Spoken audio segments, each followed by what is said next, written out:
သမရယာမှုယာတုတက်မှတ်မှုတွေတခုဟာနိုင်ငံတစ်ခုလုံးတွက်ချဘာသာတစ်ခါတည်းဖြစ်ပြီးတော့ပျက်စီးဆုံးရှုံးမှုတွေရောက်ခဲ့ရပါတယ်ဆိုတော့တမိုင်းလုံးဝကွေးပါဒီပုဂ္ဂိုလ်သူကွေးတာနဲ့သူနဲ့တူလိုက်ကွေးမှာသူမိသားစုပါကွေးမှာကွေးမယ်ဆိုတဲ့ခါကျတော့တမိုင်းကွေးမှုကိုတမိုင်းထပ်ဖြောင်းမှုစူးစမ်းခြင်းပုံရပါတယ်နော်ထွက်လာတဲ့သတင်းတွေကမခေါ်မဆိုလို့ရှိရင်ဒါကျွန်တော်အတီးပြုလို့တော့မရသေးဘူးနော်မှန်ကန်ခဲ့တယ်ပေါ့နော်ဒီမဲခွန်းမဲလိမ်မှုတွေကိုတင်ယွန်းညွန်းနှန်းနဲ့ထည့်တင်မယ်ဆိုတဲ့တွေးမြင်ဟာမှန်ကန်ခဲ့မယ်ဆိုလို့ရှိရင်သူတို့တမိုင်းကွေးမှာကြောက်နေပုံရပါတယ်နော်တမိုင်းကွေးမှာကြောက်နေပုံရဒီအားလုံးရဲ့တရားခံဟာဒီပုံကိုတယောက်နဲ့သူ့မိသားစုတစုတမိုင်းကွေးပါလိမ့်မယ်စစ်တပ်လည်းထိမှာမဟုတ်ပါဘူးနော်စစ်တပ်လည်းဘယ်လိုခေါ်မဆိုတော့စစ်တပ်ကစစ်တီတွေအစားဗိုလ်ချုပ်တွေကအစားဘယ်သူမှသူ့လောက်ထိမှာမဟုတ်တကယ်တမ်းထိမှာတင်းနဲ့တင်းမိသားစုပေါ့ဦးမင်းအောင်လည်းသူ့မိသားစုပဲဒါကိုအဓိကရင်ဆိုင်ရမယ့်အခြေအနေရှိတယ်အဲ့တော့သူတို့လည်းတမိုင်းမကွေးခြင်းတဲ့အတွက်ကြောင့်မို့လို့တမိုင်းကိုတဖန်ပြောင်းဖို့အတွက်နော်ပြောင်းလဲဖို့တမိုင်းရေးဖို့အတွက်ကြိုးစားနေပုံရတယ်ခက်တာကအခုခေတ်ကတမိုင်းရေးတဲ့ခေတ်မဟုတ်ဘူးတမိုင်းကိုဒါမျိုးရေးလို့ရတဲ့ခေတ်မဟုတ်တော့ဘူးနောက်ပိုင်းဆိုပို့ဆိုတာ AI ခေတ်ရောက်လာခဲ့တယ်နော်ကျွန်တော်တို့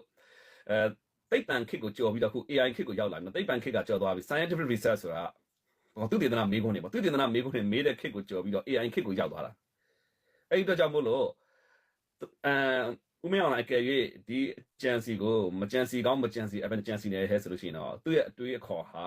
အခုချိန်ထိကျွန်တော်တို့ဟိုတုန်းကစာအုပ်ထဲမှာစာချက်ခဲ့ရတော့နော်ဖတ်စာအုပ်တွေတေယုံညဉ့်ကြီးတင်မုံကြီးတွေကိုအလွတ်ကျက်အလွတ်ဖြတ်အလွတ်ဖတ်ပြီးမှအလွတ်ဖြေခဲ့ရတဲ့အတွေးမြင်တော့မှပဲသူရှိနေပါသေးတယ်သူ့ရဲ့အတွေးမြင်ဖွံ့ဖြိုးလာတော့ကျွန်တော်မတွေ့ရပါဘူးနော်အကေဒိလောက်ကိုလုံးမယ်ဆိုအခုခေတ်ကသိပ္ပံခေတ်တောင်မှပဲကြော်သွားပြီသိပ္ပံခေတ်ဆိုတာပါလေမေးခွန်းမေးမယ်သိချင်တာကိုသိပ္ပံနိကြဖော်ထုတ်မယ်သိပ္ပံနိကြဘယ်လိုဖော်ထုတ်မလဲဖော်ထုတ်တဲ့အခါမှာစာပေတွေလေ့လာမယ်ပြီးလို့ရှိရင်သူတေသနာတွေဆင်းမယ်ပြီးတော့လို့ရှိရင်မင်းများစုံစမ်းမှုတွေလုပ်မယ်ပြီးတော့လို့ရှိရင်ဒီအဖြစ်ရကမှန်သလားဆိုတာစမ်းသပ်မယ်ပြီးတော့လို့ရှိရင်ပညာရှင်တွေအားလုံးရဲ့ဘယ်လို recommendation ဆိုတဲ့နော်တွေးမြင်မျှဝေမှုတွေယူမယ်ယူပြီးတော့မှဒါလည်းအယူဆတစ်ခုကိုလက်ခံကြတယ်ဒါသိပ္ပံခေတ်အခုသိပ္ပံခေတ်ကိုကြော်ပြီးတော့ AI ခေတ်ကိုရောက်သွားပြီဖြစ်တယ်နော်အဲ့တော့တမိုင်းကိုသူထုံးပြူလောက်မှုကြိုးစားတမိုင်းကသွေးဆက်ကတက်မတော်သားတွေသွေးဆက်နော်မိသားစုရဲ့သွေးဆက်ကအများကြီးကြားခဲ့ရတယ်နော်ထို့တူကျွန်တော်တို့လူငယ်တွေပေါ့ဗျာဂျီဇက်လူငယ်တွေစသဖြင့်လူငယ်တွေအားလုံးဆရာတော်တန်ဃာတော်တွေသွေးတွေပွဲပြီးချင်းချင်းတက်ဖြတ်ကြမိဘသားမိတော်မှဒါမျိုးတွေပေါ့ဖြစ်ခဲ့ကြတယ်အဲ့တော့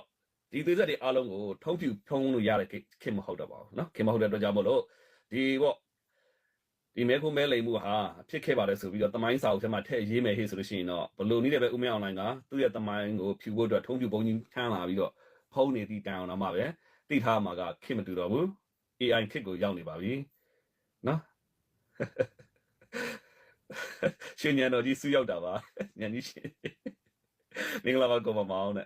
ဟုတ်ကဲ့အမှန်တရားကိုကျွန်တော်ပြောရမှာပါနော်အမှန်တရားကိုအမှန်တရားရဲ့ထက်မှာဘယ်သူမှမရှိပါဘူးကျွန်တော်မှချစ်ချင်းမုန်းချင်းမရှိဘူးကျွန်တော်ဦးမင်းအောင်ချစ်သလားမချစ်ဘူးမုန်းသလားလုံးဝမမုန်းပါဘူးနော်လုံးဝမမုန်းပါဘူးသူဟာလူပုဂ္ဂိုလ်တယောက်ပါပဲနိုင်ငံရေးလောကသားနိုင်ငံရေးလောကသားတယောက်ဖြစ်တဲ့အတွက်ကြောင့်မို့လို့နိုင်ငံရေးမှာသူလုပ်သမျှဟာတွေအားလုံးကိုတော့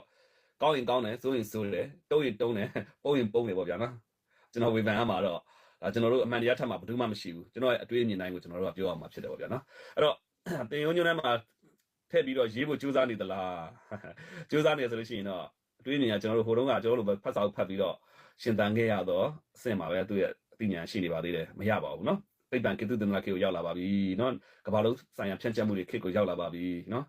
အဲ့တော့တမိုင်းကကွေးပြီးသားတမိုင်းကဘယ်တော့မှဖြောင်းလာမှာမဟုတ်ပါဘူးလို့နော်အဲ့တော့မဲခိုးမဲလိန်ခဲ့ပါဆိုတော့ဒါနဲ့ပတ်သက်ပြီးတော့လည်းကျွန်တော်ဒါနှစ်ဖက်ကြည့်ရမယ်လို့မြင်နေပြောထားသလိုပေါ့နော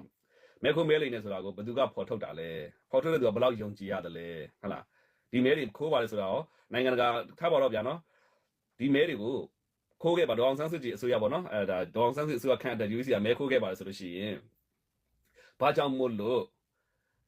ဒီမဲတွေကိုစစ်ဆေးတဲ့အခါမှာစစ်တပ်အစိုးရတစ်ဖွဲ့တည်းကစစ်ဆေးတာလေဟုတ်လားမဲခိုးပါလေဆိုတဲ့သူရဲ့ခေါ်မယ်ဘယ်အမှုကိုပဲစစ်ပါနော်ဘယ်အမှုကိုပဲစစ်တရားခံလို့ဆွဆွဲခံထားရတဲ့သူဟာလုံးဝသူ့ကိုမိတ်မချမချင်းဟာသူကတရားခံမဟုတ်သေးပါဘူးသူက suspect ပဲရှိပါသေးတယ်နော်အဲ့တော့တန်ရတရားခံအဆင့်မရှိပါသေးတယ်တန်ရတရားခံဖြစ်တဲ့အတွက်ကြောင့်မို့လို့ဒေါအောင်ဆန်းစုကြည်အစိုးရအနေနဲ့မဲခိုးခဲ့တယ်ဆိုရင်တော့မှပဲသူတို့မဲတွေကိုစစ်ဆေးတဲ့အခါမှာသူတို့ကိုယ်တိုင်ပါဝင်ပြီးစစ်ဆေးရလိမ့်မယ်နော်သူတို့ကိုယ်တိုင်ပါဝင်ပြီးစစ်ဆေးရမယ်အဲ့တော့သူနဲ့ကိုယ်နဲ့ကြားထဲမှာပဲပြီးလို့မရဘူးနော်အဲ့ဒီမှာထပ်ပြီးပွင့်လင်းမြင်သာဖို့ဆိုရင်နိုင်ငံတကာ NGO ဖွဲ့စည်းတွေတော်လကောင်းနော်နိုင်ငံတကာဘာကြောင့်တအုပ်နဲ့မပြီးတရားနဲ့ရှင်းရမယ့်ကိစ္စတွေရှိတာဟုတ်အဲ့တော့နိုင်ငံတကာအဖွဲ့အစည်းတွေပါဝင်ပတ်သက်မှုပဲရှိရမယ်အားလုံးစုစည်းပြီးတော့မှစစ်ဆေးတဲ့ထွက်လာတဲ့အဖြေဆိုလို့ရှိရင်တော